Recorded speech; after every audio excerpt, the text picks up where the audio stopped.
Bite the bullet to supersize and grow your business. How many people have bullets laying around their house that they can bite on? I actually happen to. Don't judge. Sharon Horne-Ellstrom here. Today, let's talk about the expression bite the bullet. How is biting the bullet? What the heck does that mean with respect to supersizing and growing your business? Well, it means a lot.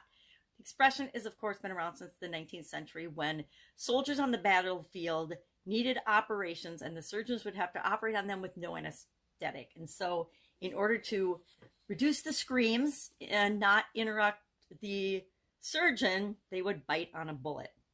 I'm sure they didn't have bullets like this. I don't even know what kind of bullet this is. My eyes aren't good enough nowadays to see it, but it was in my jewelry box, so I grabbed a bullet. Don't ask, long story. So what does biting the bullet means? It means, of course, to prepare for the unexpected. Prepare for something that we expect is going to be very painful or unpleasant.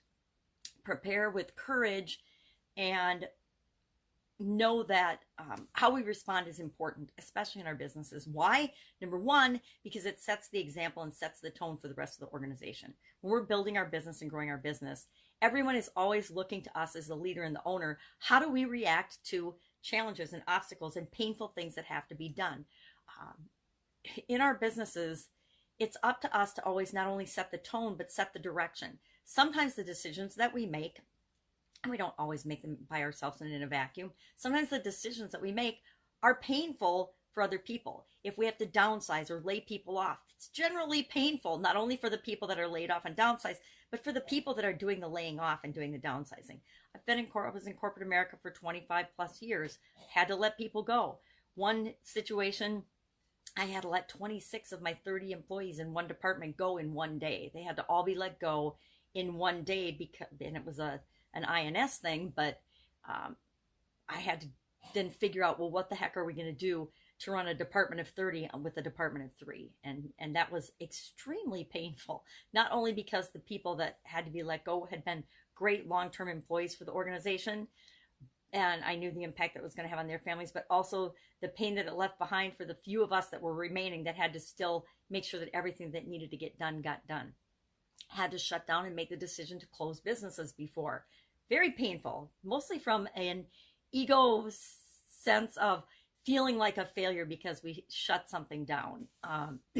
But things change, economies change, times change, and we don't always, when we're in the early stages of our business or young businesses, set them up for long-term success. And some businesses shouldn't be around long-term as changes come in the environment and in our laws and with technology. We want to stay abreast of that if we want to grow and build a great supersized business that positively impacts the world. We need to change right along with it.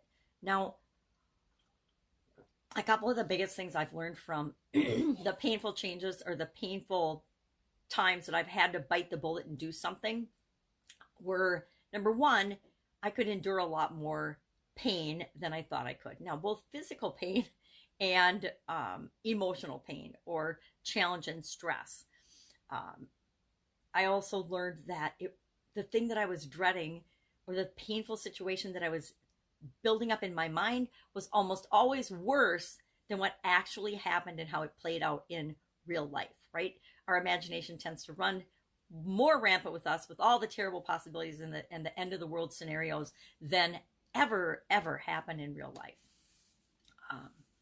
So the most important thing about biting the bullet, knowing that it's important to bite the bullet, is being the example, setting the example, being decisive, taking fast action, making sure that we're always moving our organization in the direction we want to go. And guess what? Some of the steps that we take toward our big goals, they're going to be missteps. They're going to be mistakes. They're going to be downright failures because we'll go after a thing or a project or a customer group or a strategic alliance or something that is wrong for us. And we need to cut the cord, sever that relationship, and move on for the better long-term goal and strategy of our organization.